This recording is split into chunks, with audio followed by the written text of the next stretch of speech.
Welcome, Tom. Thank you so It's much. so nice to have this opportunity to speak with you. I have to start by saying I'm an incredibly joyous fan of yours. I've been doing this for 56 years, and I have great perspective, I think, on talent and individual, authentic talent. And when I think about who I want to interview, I think about the people that are just going to stand out in the history of fashion way beyond you and me because of what they do. And you are for sure right up there. And I'm thrilled. I have so many questions. First of all, one of the things I think about is when I realized that I really wanted to do this, that moment, I was like, this is for me. When was that for you? For me, I think it was, I graduated college and I knew nothing about fashion. I didn't study fashion. And I graduated school and had no idea what I wanted to do. And I had a job in a consulting firm when I graduated, and then I quit because I hated it, and then moved to LA and just did a lot of everything. And then became, so questioning in regards to what am I going to do? And then I had no money in LA, and I thought, LA is not the place to really, it's very easy to do a lot of nothing in LA. So I thought I'm going to just move back to New York, and it happened. And then I just needed a job, and it was at Giorgio Armani. And then I thought the world was interesting to me. Yeah. And then a job at Giorgio Armani, then with Ralph. I started just feeling like I love this world, but I really want to do my own little thing. Right. And that's when it happened. It was about 2001 that I really started thinking that I could actually do my own thing. Wow. What did you study? Economics. Wow. That's good. Yeah. You would think, I actually am a very good business person.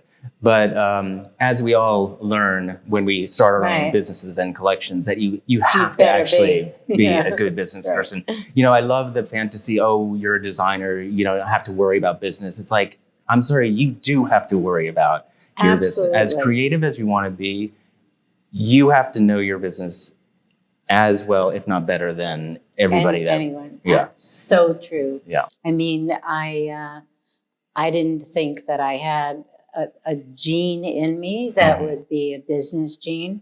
But the minute I decided, I'm actually liking this, I'm having to pay back this money, and I'm going to figure out how to do it. Yeah. And that was the beginning of realizing I'm a much better designer if I'm aware of the business part of it. And nobody would think that because of what you do, that you're thinking about the financial part of it, or the economics of the business. But, it's as simple as it's all just common sense. I always feel like, especially with, we're into our careers, and we have young people that always ask, what is that secret ingredient to succeeding? And it's just like, it's common sense. If you want to be as creative, as conceptual as you should, you also have to have something that can pay for it. Yeah. It's as simple as that. Yeah. And I think that sometimes is so not understood, because the most important thing I think for both of us is to start from a crazy conceptual, creative point of view, but then have something that actually is based in reality. Yeah. And I think that is the key to all of it. Yeah, it totally is. I'm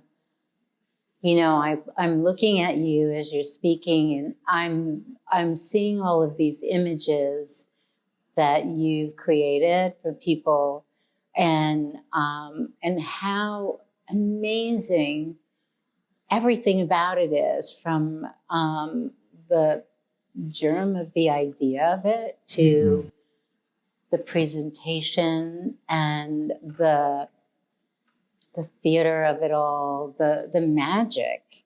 And it's just so extraordinary that you can make a simple thing like a jacket become, whoa, wow, and take people away. You just carry them away. And so I think if you decided you wanted to do films and each of your characters, I see them as characters in a movie. I'm sure you're thinking that too. It's almost like an animation that is better than animation. Like you wouldn't want it animated, you'd want it to be, but to have life. You have to do that. I mean, if you're not thinking about it already, you have to do it, because that's the kind of artistry in film for today, right? It's not Spielberg. It's not, and these are all masters. This is like a new artful form. Do you think about that?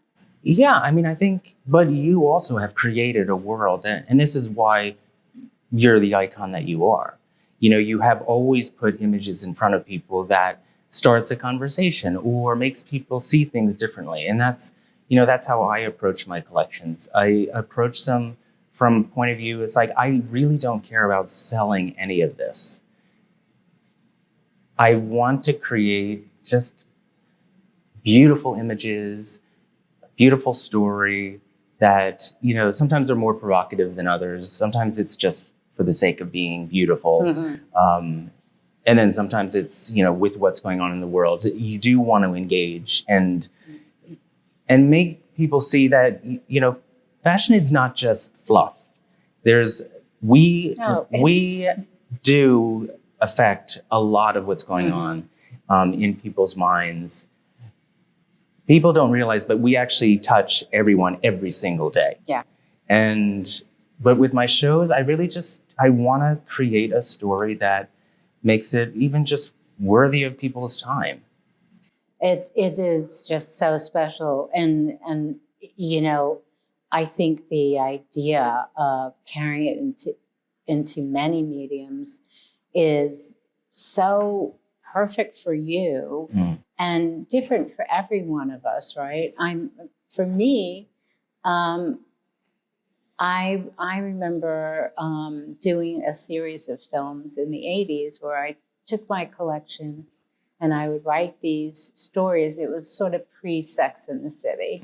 And I would have these women, more influence of the women, and do these stories around these characters and have them come to life as these personalities. So we all have our way that we kind of visualize what we do. But I think my question is, what's the first thing you think about when you're putting a collection together? Where do you start with fabric? It seems obvious maybe that you do. Where do you start? What's the first? It's different. I don't know if it's the same for you, but it is different almost every collection. Sometimes it's the story comes first and then I design into the story. Sometimes it's the collection and then I weave a story into it. We do know that, because I develop all my fabrics, that it has to start so much earlier than even I have no idea what I'm doing, but I at least have a jump on the development there. So it's different every time. And I have to say, I remember at the beginning, people say oh, so do you ever have times you're it's hard to come up with an idea? And I'd be like, my God. That's what you're doing. But I have to say, I don't know about you, but as you get further and further along, because I do want my collections and the stories to be important and to be worthy of the time that we all put in. It does get a little harder, and, sometimes it's right there. But then sometimes it does take time for me to really figure out what this is going to become that is The next worth level. Yeah. Well, it's because you're wiser and you wouldn't do something less that you might have done before because you didn't know better. And so we're harder on ourselves. And horribly competitive with myself. Yes.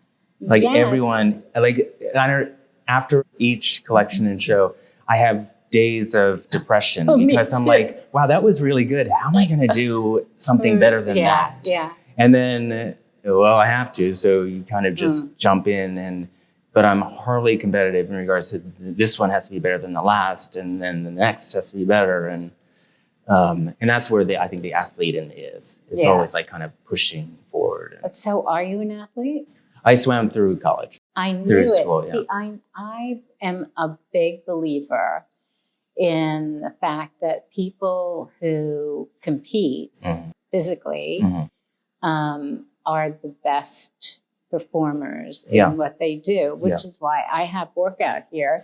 And I have a very competitive group and they work hard. Well, I have trainers come in and kick ass. And so they really, and I love it because it tells you the personality.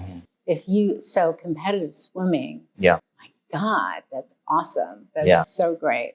But it does, because the one thing too, after you finish your competitive sport growing up, you think like, okay, what was that all for? If you're a swimmer, unless you make the Olympics, then it was kind of a waste of time. Yeah.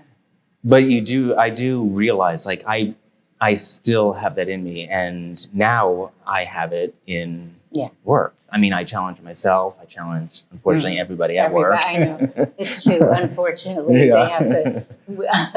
I think about it. They're afraid on Monday morning when they come in that I got another idea. Yeah. And it's like, oh no. And she looks like she has another idea. But that's the fun of it, that you keep coming up with other ideas. Yeah. And I don't think we ever stop creating, right? It's not like you stop, you finish a collection, and it's to go on vacation, and then I know. I don't. No. Those stories of like going away after a collection. It's like I don't know. I guess I haven't figured that out yet. I haven't either, unfortunately. No. But we're really lucky. We're really lucky. We are. It's such a blessing to have a creative life. I wouldn't have given anything for any other kind of a life, even with the headaches and over 56 years, you can imagine how many times I'm crying in my pillow thinking I'm not going to be in business tomorrow, oh my God, this is. Well, people from the outside, people always feel like or think it's glamorous and it's so much fun and it certainly has that side to it. But the reality is the day-to-day and the hard work that it takes and the commitment to really just working. Yeah. And the deadlines and you can't be late. Yeah. You can't be late in any part of it. The sense of urgency is constant. And other industries have no idea of what we do 4 times a year. It's pretty incredible. And we were talking about young people who really believe they want a creative life too, are shocked many times at what it really takes and how hard we work. I mean, it's really, there's a lot of physical, emotional, all kinds of. But the reality is, they need to see it very early on that it is a lot of work. Yeah. And it's not going to be fun for a lot of it. And also, too, you most likely won't be rich and famous. Exactly. Your success should be really just creating something really beautiful that is made really well, and that should be your success. It's very interesting. I remember years ago, I thought to myself, I don't want to be the richest designer in the world. I don't want to be the most famous. I just want creativity Mhm. every day, Yeah. somehow every day. And that for me Mhm. is it. That's the best part of it. And I'm happy to say that is actually, I think, why I'm still doing this, Mhm. because that was my purpose. What's your purpose?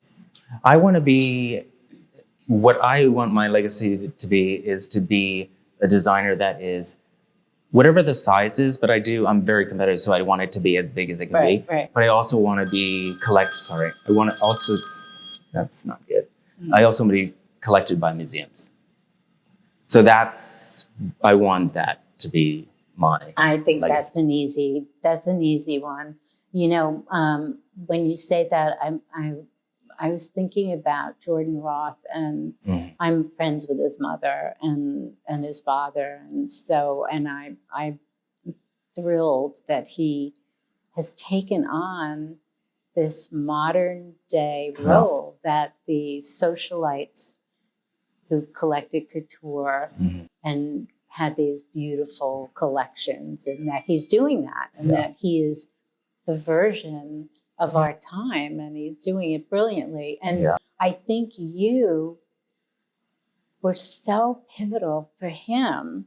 It's when I think he reached a level when he was in your show that just catapulted him. He totally saw what could be, right? You influenced his whole being, I think, even though he'd already made a commitment. Because he influenced me in regards to, because I was always, it started with one of my men's shows in Paris, probably like 8 or 9 years ago, that I thought like, we live in a world that like anybody that wants to be whoever they want to be or wear whatever they want, it's like, so what? Yes, that's exactly what they should do.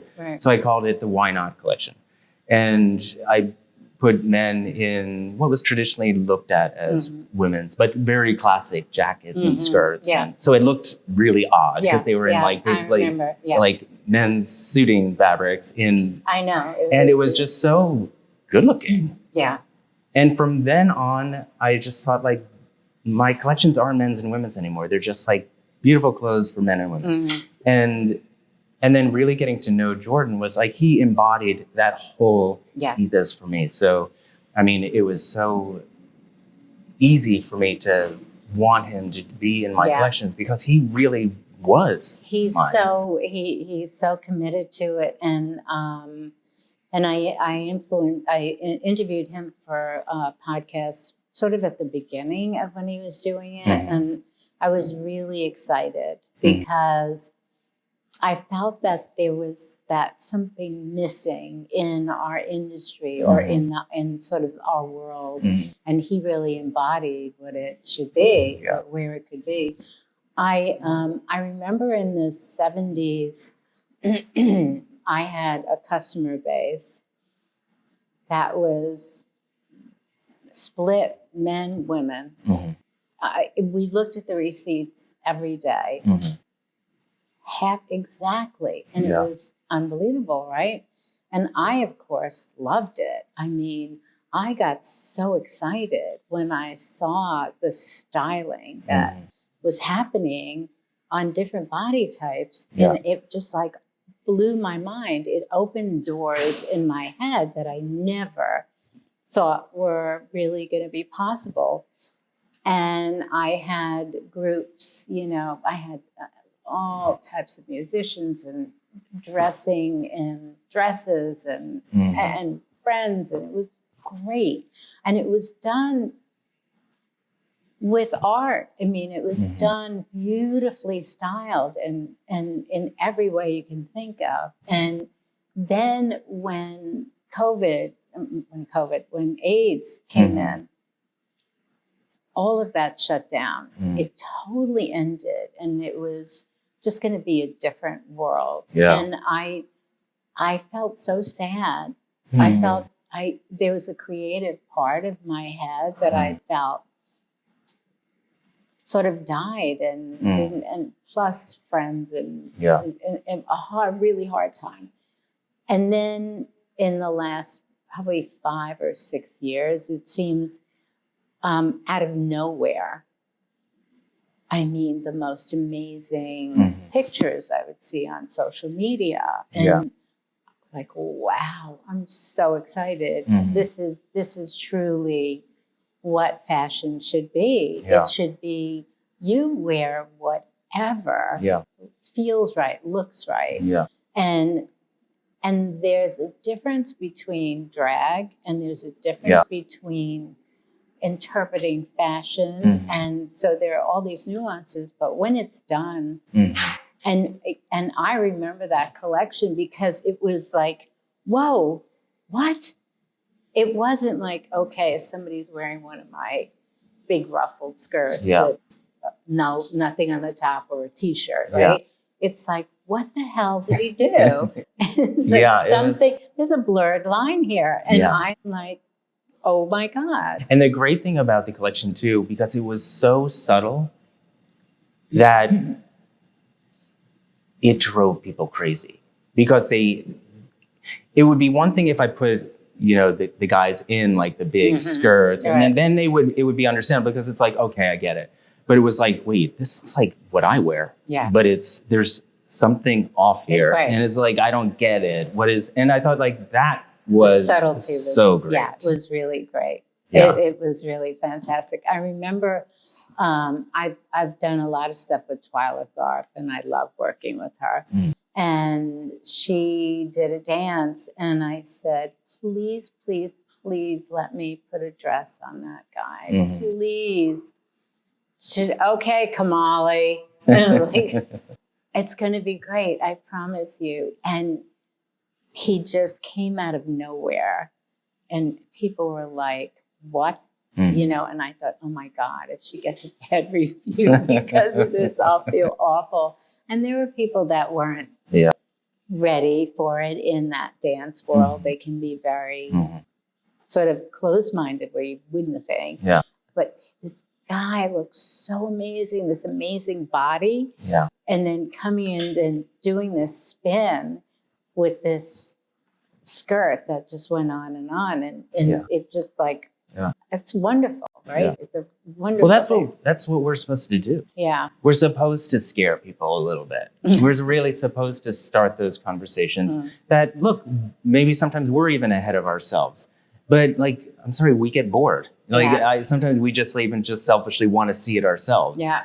And respectfully, as long as it's always done respectfully. I just love, I like scaring people. I think there's nothing worse than mediocrity and just playing it safe. And it's just like, that's what we're supposed to do. And I feel like that's sometimes the challenge here in America is like, I don't think enough of us do like kind of challenge everybody. Yeah. I mean, we have to challenge ourselves. The stores should challenge their customer to see new things. Journalists should, show more interesting things and not just, what people will understand, and like move it all forward. Some of the biggest challenges are, so your business can be doing great and you have some styles that are off the charts and they just like reorder. And you can't do that again.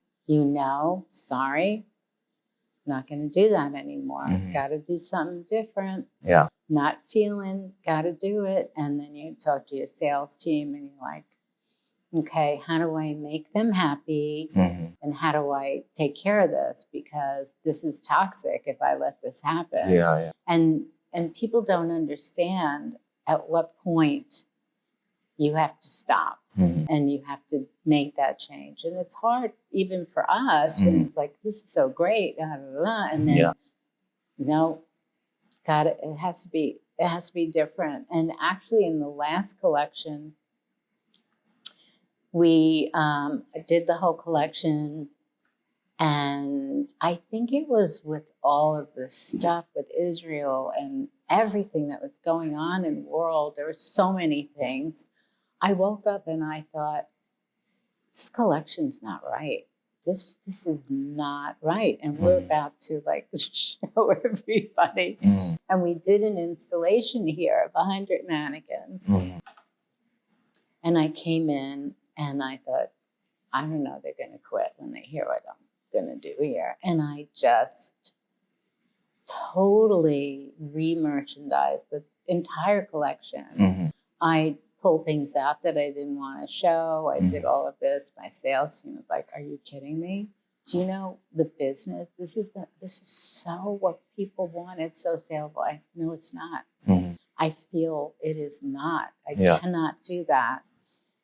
And thank goodness I was right because, but you know when something's wrong. It can be stunningly beautiful, but you know, not now. And the way the world is changing, we can't ignore it, right? Because you do the wrong thing, the wrong color, the wrong something that works against that. You know, your instinct is going to say, edit, fix it, turn it, do something. So have you had that happen? I'm so instinctual that way too. And I mean, that's our ongoing challenge, is the commercial side of what we do. And I care about it so much.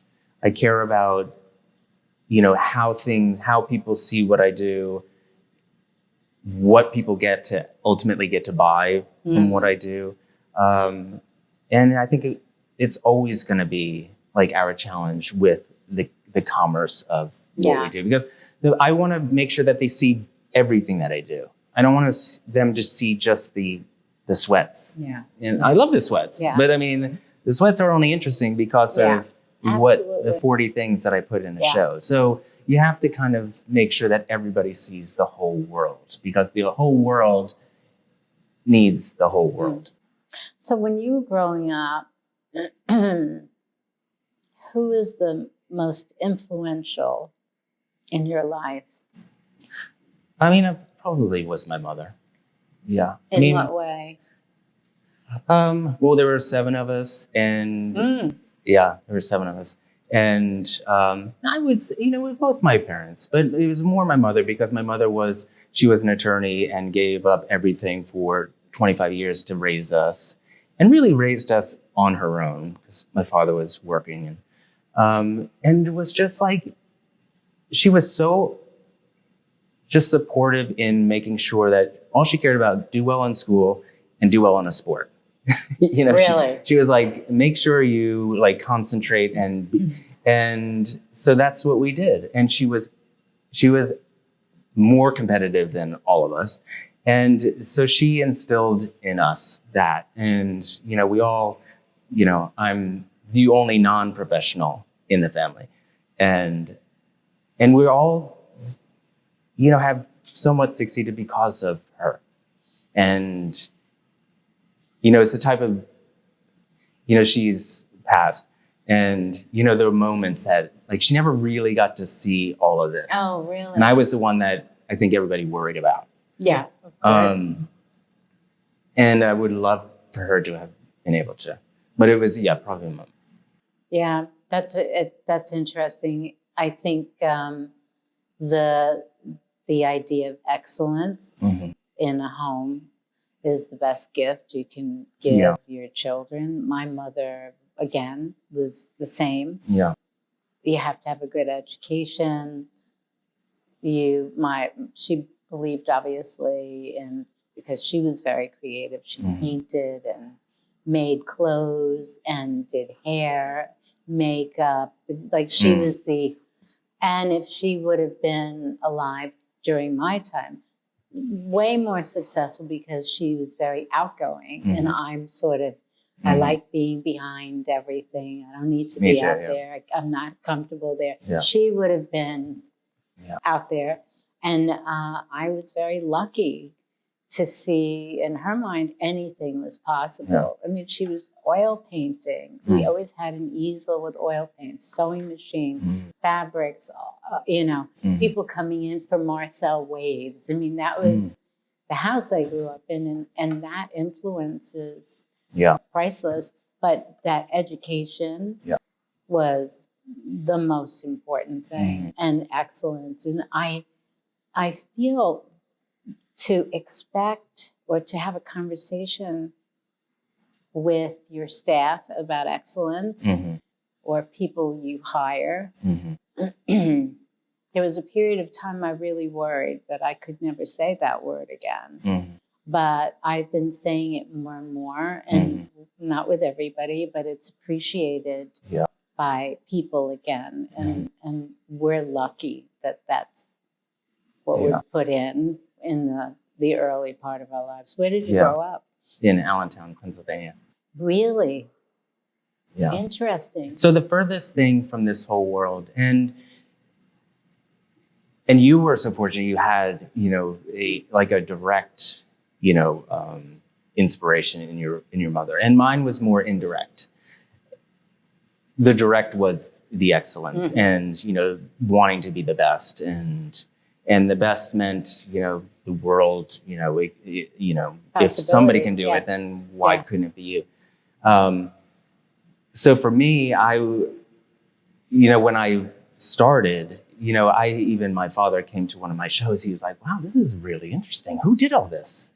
And I'd be like, I did, Dad. This is what I do. Wow. So they really didn't have an idea on the whole world. They just were the great thing. And I think the best thing they gave all of us was the freedom to really just do whatever you want to do. And whatever that is, we don't care what it is, just try to be good at it. Yeah.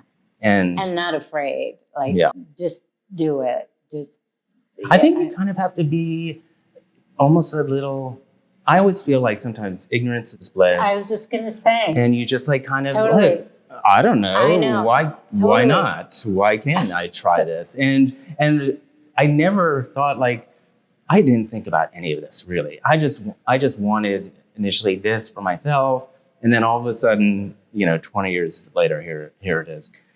But I didn't kind of think about it. Yeah. I just kind of did it. I agree. The ignorance is bliss was definitely, I had no idea what I was about to do. Yeah. I was in my early 20s. I opened a store. I was bringing clothes back from Biba in London. And I thought, I can do this. I'm traveling around the world for $29 at an airline. I'm doing all this stuff, and I can do it. Yeah. And then it was like, oh my God, I guess I can do it. Yeah, I can do it. And then now, whenever I want to do something that I've never done before, people say to me, Norma, I've never done this before. Yeah. I've never done it either. Yeah. So yeah. Let's do it, right? Yeah. It's so true. But a lot of people overcautious themselves out of the experience, or even out of failing, because sometimes when we fail, it's a great experience. Yeah. Doesn't feel good. Yeah, I mean, I almost went out of business, and because of just a lot of, I was just doing it. I just didn't really think about it as maybe as seriously as, no, I thought about it so seriously, but I don't know. I just it kind of was. Yeah, it was the reality, and it then comes into the idea that you have to love it more than anybody else in the world, because no one is going to make it happen for you. Yeah. And I was going out of business, and it was okay, what do I do? And it's I have to do everything possible to make sure that I don't go out of business. And of course, you have business people say oh, just declare bankruptcy and start over. It's I could not do this again. I know. I could not do this again. And they don't understand things like that.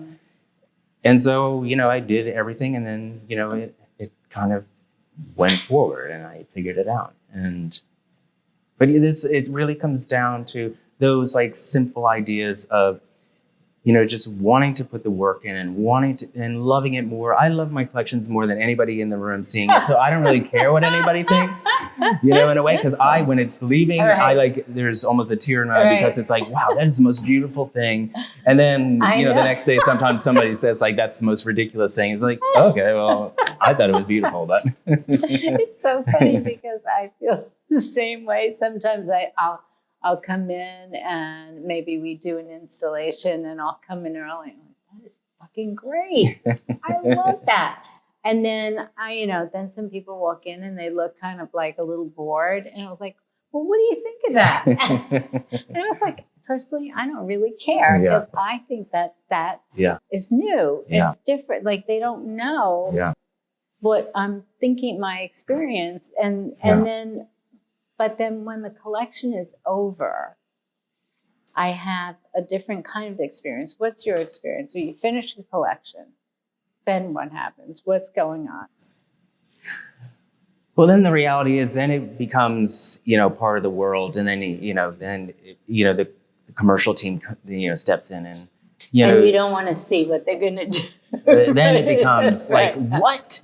Really? Right. It's like, because I am still one that like hovers around in the showroom sometimes, and they hate that because I honestly, I am the best salesperson of my collection. Of course. How can we not? But I don't really always want to be around because I don't really want to always hear the commercial realities of like, it's like, okay, but how's a woman gonna kind of reach across the table in that cape? I'm like, well, maybe she shouldn't be sitting down and eating in the cape. I'm the most impractical designer sometimes. But that's the reality. And so, of course, it goes, and then you hope you sell as much as possible. And then it's just starting over. Yeah. Well, granted, it's started, usually started already. But it is like those days of like, wow, this was, how am I going to beat this one? I find when I finish, the way I can deal with then it's going to go into all of these different platforms, different stores. Yeah. And they're going to do stuff, and I don't want to see it. I do, but I don't want to see it right away. I need distance. And so I take all of my sketches because I sketch constantly. And I wanted to be an illustrator originally. So I'm sketching as my tool. And I throw all the sketches away. Oh, wow. I just throw them all away. And that's it.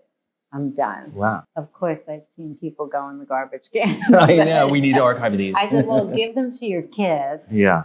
If you're going to do it, just give them to your kids. But by doing that, it's sort of a cleanse. And there are times where I can't wait because I need to be in the next place. Yeah. And when I do that, it's sort of this ritual. Yeah. I was like, what are you doing? Why are you throwing those away? It's like, I really need to do that.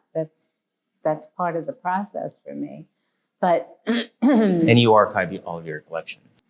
So I have an archive from 56 years worth of designs. Yeah. However, when I turned 50, 28 years ago. Wow. Amazing. When I turned 50, I decided to get rid of my possessions. Literally everything. I felt like my possessions, which were very beautiful, I collected a lot of things, a lot of beautiful things.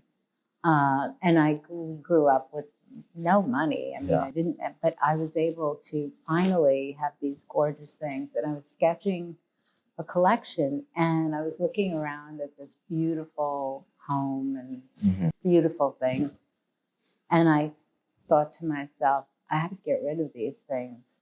They're trapping me in a place that's not about tomorrow. It's not about my evolution.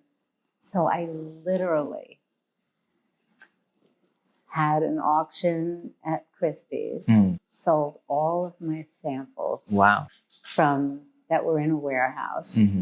I sold, art books and crystal, and I collected strange things and beautiful things, things that I really loved. And I set myself free, literally, and I don't keep anything that I'm not using. So if I have, say I have a beautiful art book.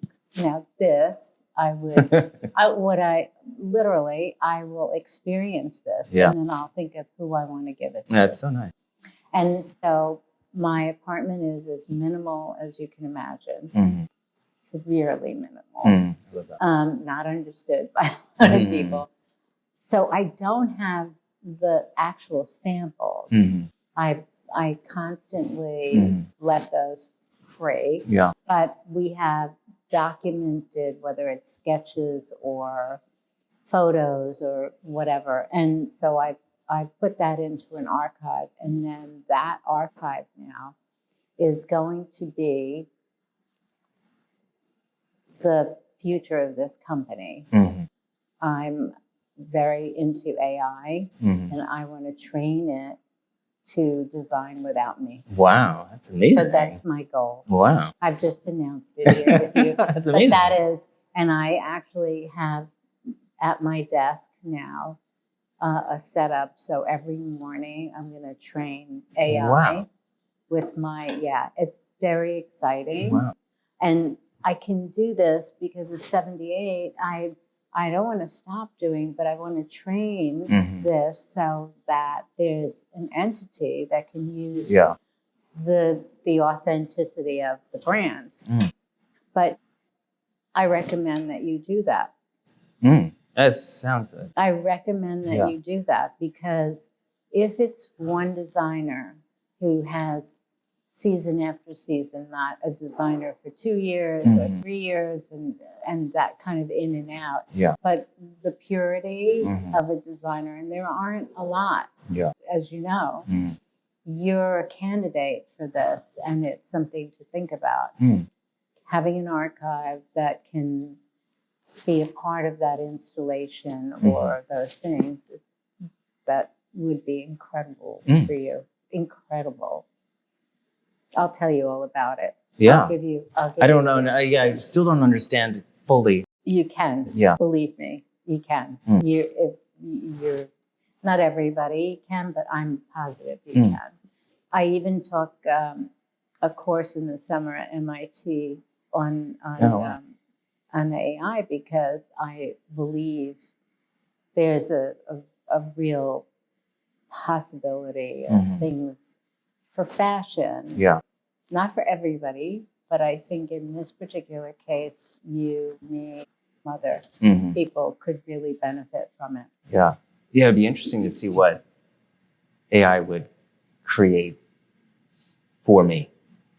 Well, you are still you are still in the creative director of AI, right? So, for instance,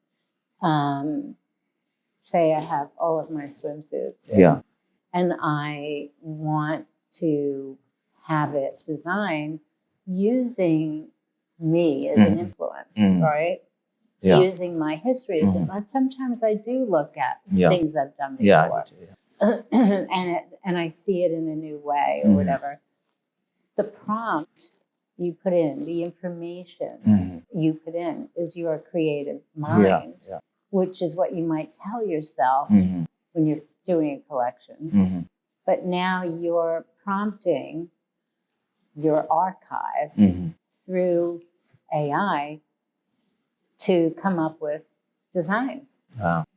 And you can give it a direction of what you want it to do. And so it's a surprise. And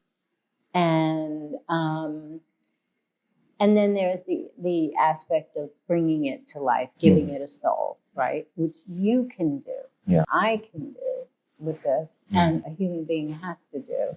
So there's a whole creative world there that, and it's baby steps. This is a year. Yeah. It's only a year that AI is really functioning. I know. And how do you create something like that? Like the intelligence of these people. It's beyond. Crazy. It's amazing. Yeah. And we're so grateful that they are in our lifetime. There's this opportunity that is open for any of us, any business. And in our world, the fashion industry is maybe not as progressive when it comes to technology. But if there's a creative way to do it, you and I are going to find that comfort zone. But if it's all about technology, well, where's the fun? Where's the charge? But also, too, we have to make sure, don't you feel like we have to make sure that the hand is still involved? Has to be. It's like, Andrew's show at the Met, the Hand in the Machine, Manus Ex Machina, that show. It was so, I think it was so important for people to see because both, we need both, but we, really have to make sure that we don't lose the hand. No. We can't. Our industry is different from other industries. And that's why having a heartbeat or a soul in whatever we do.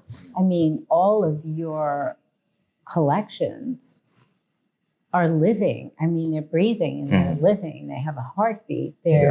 People are feeling what they're seeing, right? A lot of technology like AI doesn't have a heartbeat.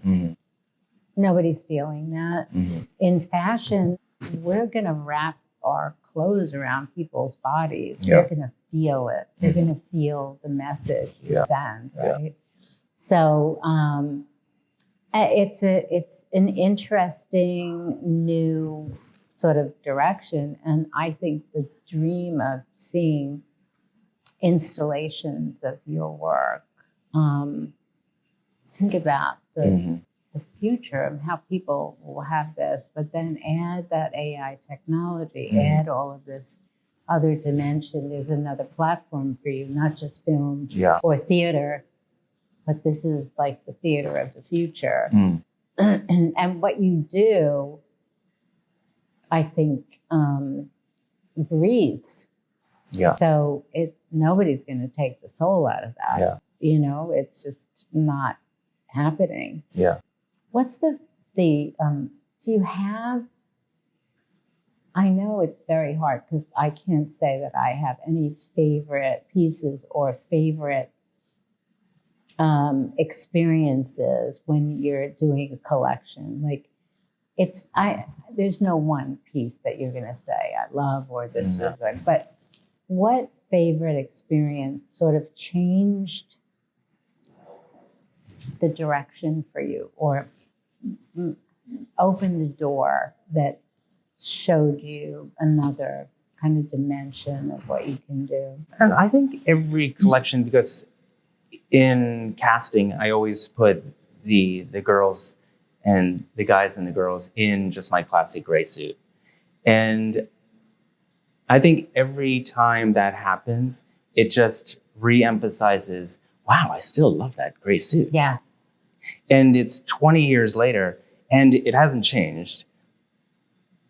It makes me feel, sometimes proud that, I created something that it's just like, it always looks good. Yeah. And as simple as that is, because it's such a classic piece of clothing, a classic gray jacket and trouser. And it just like makes, and I think it's not just for me, it's everybody in the room. It's like, almost like, this is it, guys. Yeah. This is what was created at the beginning. That is the reason why we're all here and we're all still here and we get to do all this. And this is the reason why the show is so important, because it keeps this gray suit interesting every year. So I think it's almost every season I remind myself. I love that you do that. I love that you do that. And, having timeless pieces is it's so special that you can look at that suit and still love it. And I feel the same way, that some of my history still exists and is still a part of what I do. And I still love it. And fashion doesn't mean you throw it away, right? That if you have something that you can still look at and people put on and they're still buying, I think, hello, that may be the best thing I've ever done. Or it may be. And I think I always feel, and I think you probably feel the same, that, we've done things that we did pretty well. And I think that's the reason why we still are around. And I think it's not always about every season things changing and everything has to be new. it's almost like everything has to evolve from those really important things that you've done. And I think that's what I think young designers these days don't realize. It's like, think of one good thing. Because I feel like I've done one good thing, and everything else is kind of like grown from that. Yeah. And I feel like it's so important to do that one thing so that even when you're not around, people do remember you for one thing. Yeah. And at least you have that one thing that you can be remembered for. It's really special. I think we all wear uniforms, right? Yeah. I can't even tell you that this is 18 years old, this jumpsuit. I could wear it for another 18 years. It's out of a fabric that I do outdoor furniture in, that you can like leave out in the summer and do whatever. Yeah. I travel in it. I do everything, and I have a uniform, and I'm always comfortable in that uniform. When I'm doing a collection, sometimes I'll put something on so I can feel what I'm doing. But I have a uniform. Tell me about your uniform. Well, I mean, but it is such a story because everybody thinks like you're in fashion, so everything should change and you need to wear like different things every day. I always find like I have zero interest in, and a lot of the times like the collections that I create, they're not for me, they're for the world. You know, I created this at the beginning for me. And then like past that, I didn't need to do anything because this is how I am. This is what I want to wear. And it's, my uniform is basically this. It's. I love it. I love that this is your uniform, and it's memorable, right? It's just so your identity. And I think that everybody has a uniform. I really believe that people have a go-to that identifies who they are. It's a comfort zone. It feels right on. And it shows confidence too. Yes. Like the idea that you have like a good sense of yourself and this is who you are. Yeah. I think there's something so important about that. And really for me and for all of us at work, I want to create the image of what, when I'm not around, when you think of Thom Browne, this is what you think of. Yeah. And it's so much more than the clothes you're wearing. It's that image. And I always feel like it's almost like you're creating a piece of living art, because I do feel like when people see what you do and what they know, and that's what we should be proud of. Yeah, it's so to be able to create something that is like a real idea and an image in people's minds is, I think, really, really powerful and important. So the other important thing is when people tell you about their experience in your clothes. I'm sure you have amazing stories. Like, tell me some of the stories that you hear. Well, I think early on, because nobody really liked it. So, I had those moments that kind of validated, okay, maybe I'm not doing something, everything wrong. David Bowie coming in and saying like, oh, I was shaking. I was so nervous. And I said, so, and I was the worst at the beginning. I was like, if you want it like that, just go uptown. And I don't do that. But I said for him, I was like, okay, you don't tell. How perfect David Bowie in your clothes. Oh my God. And he said, so what should I do with, how should I wear it? And it's like, well, I wear it like this. Okay, then I'll wear it exactly like that. And then I thought, okay, that's a pretty good sign that maybe that's a biggie. Something. Yeah. That's a biggie. Yeah. And it's moments like that, so over the years, I just have a really, it's odd in a way because people feel like I am so almost fascistic in regards to you have to wear it this way. And look, if you ask me, I will tell you, yes, this is how I see it. It would look good this way. But the most inspiring thing to me is when somebody has a good sense of themselves and can personalize it in their own way. And, so I also love that. And people don't always understand that. And I think is that good or is it not good? Sometimes I don't know. But people understand how I put it into the world. And I think that's the next, not challenge, but I want more people to see that it's for more people than they realize sometimes, because it's still, even 20 years later, it's still very niche, which I love. But I wanted everybody to feel like I'm doing it for everyone. Yeah. You know, you're still a baby in the industry, if you're asking me. Yeah. What I'm curious about is it took me 14 years before I made any money. Yeah. And I'm not saying a lot of money, that I made any money. Yeah. And before that, it was like, okay, I made another week, did this. I had to use scraps and do patchwork because I didn't have any, like there were a lot of rough patches. But then through the 14 years, there were these different inspirations, whether it's somebody you really think is amazing, or you get this editorial that even blows your mind, and like those little nudges, hang in, just hang in. Yeah. And then, so how long did it take in your initial years? Me, about the same, about 15 years. So we're really good now. But the beginning was, I designed a collection for Brooks Brothers and for Montclair to pay for my collection, always knowing that my collection was the most important. But, did really good work for those collections to fund my collection. So it was just a lot of work. Yeah. And look, it took years for people to really even, like, it doesn't even look like it fits you. Why should we like it? So it was still like, it was a lot of people not really getting it. Yeah. And I think they only started getting it because I loved it so much, and it was very true to what I wanted people to see. And it wasn't like I was creating something that was like against even what I liked myself. I loved it so much, and I think that's the reason. But it took, another 10 years after really the very beginning. It's timing. It's really all about timing.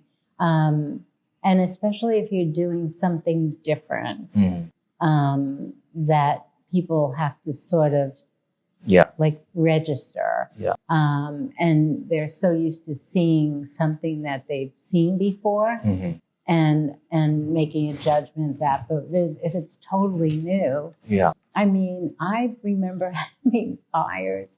I did swimwear at a time when all the swimwear is low leg and no stretch fabric. This is really the dark ages. And I did a swimwear collection. It was the first time it was a high leg. First time. And I did these, I don't know what I was thinking, but I did whatever. And these buyers from Bloomingdale's, because we had the cover of Cosmo. And if you had that cover, it was like Sports Illustrated. Yeah. Everybody wanted it. And these buyers from Bloomingdale's came in. We had a model, and, we were like going to be professional and had photos. And they sat down and they looked. They got up and walked out. And I thought, I have to ask around, is that what they do in buyers? They just walk out and don't say anything? Yeah. And I thought, oh, I don't know if I'm going to like this. But there are those signs that you should hang in. Yeah. And then I think it's timing. Yeah. People are ready to adjust to what you're saying and what you're doing. And I think, if you think I'm saying 56 years and you still have some decades to tell the story and expand on the story and also be influenced by what's going on in the world. I'm an optimist, and I really believe out of all of this chaos, we are really going to be in a better place, and that there's a good kind of horizon coming. Yeah. But we have to adapt to everything that's going on while we're doing what we do creatively. Yeah. I think when people wear your clothes, especially now where your images are so powerful and the impressions are, they just last and last. I can't tell you about anybody's collection except a few rare ones. I can't tell you, because we look at what other people do.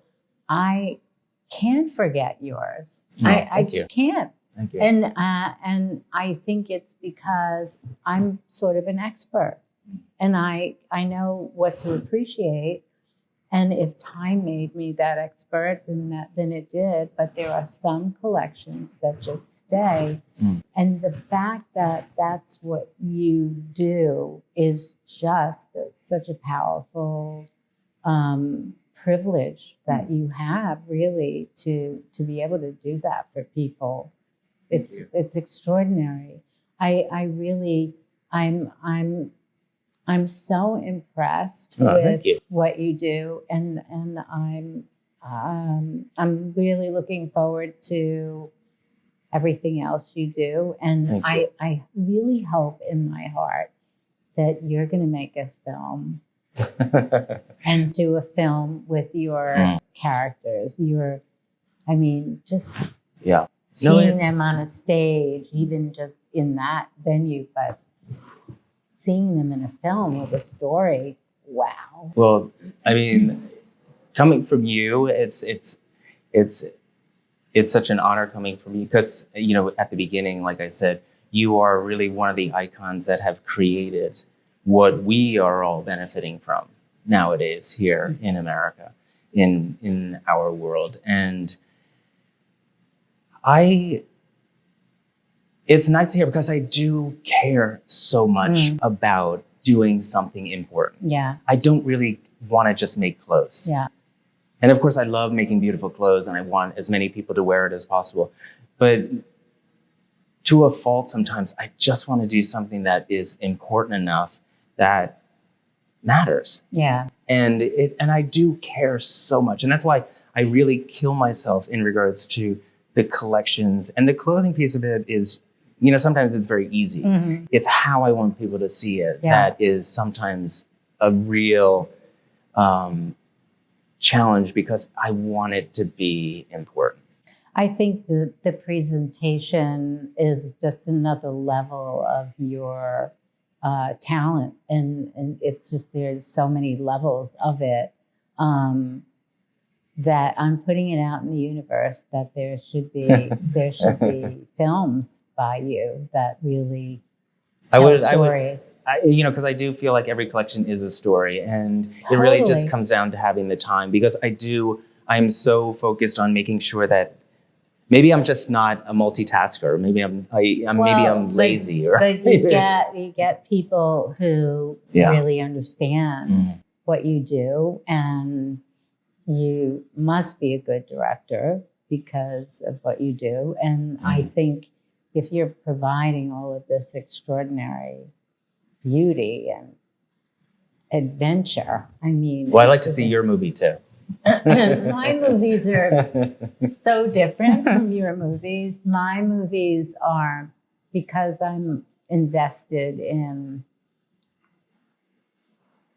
taking care of women. I feel, I'm a big proponent of longevity and doing all kinds of, spending a lot of time with doctors and researchers who are also using AI, and not only for women, but for men and women, of healthy, live a long life and a fruitful life. But I think women have so many insecurities and issues that are just part of the history of women. And I don't have children. I decided not to purposely. And I wanted to spend time trying to figure it out. and helping women. And my book for women was about those things.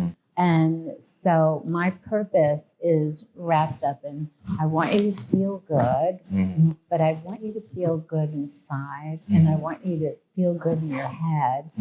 And you're having kids, and I decided to take the time to research that and share that information. So I have like this kind of complicated situation, and I design from how I feel in the clothes, and the storytelling is through that, to what she's going through. Mine is sort of in here and here, where I belong. Yours it's magic. It's just a magical experience, and that talent is rare. I mean, it's not every designer is going to have that. Some do in different forms. Yours is a whole other level. Oh, so thank you. Well, I have a lot of good people that I work with too. we're very lucky. Yeah. We're very lucky when we have that. So thank you. Thank you so much. much.